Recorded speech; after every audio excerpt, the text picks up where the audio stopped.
Chapter 2 exponents power ये पढ़ चुके होगे आप लास्ट क्लास में कि क्या होता है। अब इसके कुछ डिफरेंट रूल हैं, वो समझेंगे। वैसे मैं बता देता हूँ, कोई भी नंबर है वो जितनी बार मल्टीप्लाई होता है उसकी उतनी ही पावर होती है। जैसे ये कितनी बार मल्टीप्लाई हो रहा है, 1 2 3 एंड 4, सेम नंबर, तो इसकी x की पावर क्या हो जाएगी, 4। जो भी नंबर जितनी बार मल्टीप्लाई होता है उतना ही नंबर ऊपर आ जाता है, इसको बोलते हैं पावर एक्सपोनेंट, और ये होता है बेस। ठीक, इसको पावर भी बोलते हैं। समझ गए? कोई भी नंबर जितनी बार मल्टीप्लाई होता है उसको क्या कहते हैं, ऐसे लिख सकते हैं। अब मेरे पास x की पावर 4 लिखा है, चलिए तो इसको क्या लिख सकता हूँ, x की 4 टाइम मल्टीप्लाई, यही तो लिखूँगा। अगर 5 की पावर 3 लिखा है तो उसको क्या लिख सकते हैं, 5 इंटू 5 इंटू 5, 3 टाइम। जितनी पावर होगी उसकी मल्टीप्लाई उतनी ही बार कर देते हैं। ठीक है, ये तो एक्सपोनेंट की बात हो गई कि एक्सपोनेंट किसे कहते हैं, जो ये पावर में होता है इसे बोलते हैं एक्सपोनेंट, और ये हो गया बेस। अब आते हैं सीधा इसकी एक्सरसाइज पे। एक्सरसाइज 2.1 हमने लास्ट चैप्टर जो पढ़ा है रेशनल नंबर का पढ़ा है, तो रेशनल नंबर की ही पावर्स देखेंगे। इसका फर्स्ट क्वेश्चन बता रहा हूँ, फर्स्ट का फर्स्ट पार्ट, बाकी क्वेश्चन आपको खुद करने हैं।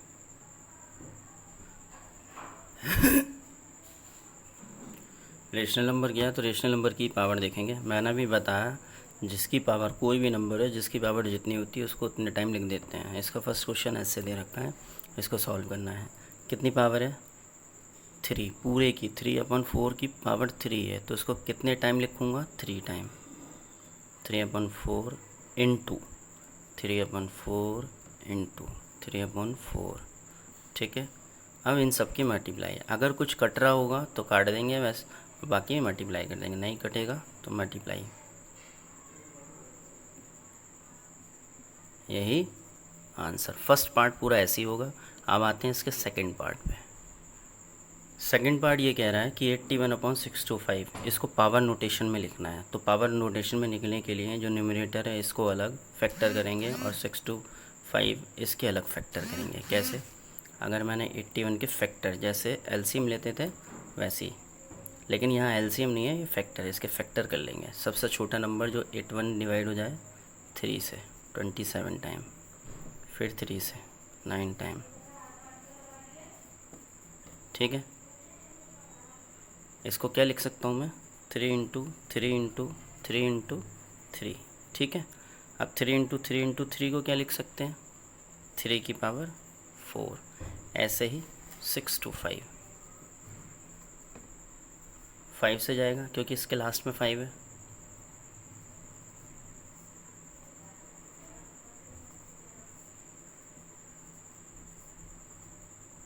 ठीक, तो इसको क्या लिख सकते हैं, ये अपॉन है 5 into 5 into 5 into 5।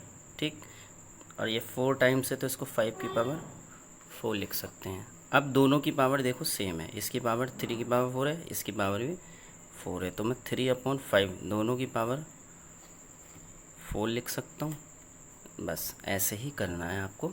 Second question के सारे पार्ट सबके फैक्टर कर लेंगे अगर पावर नोटेशन में लिखना है तो, बाकी खुद हो जाएगा।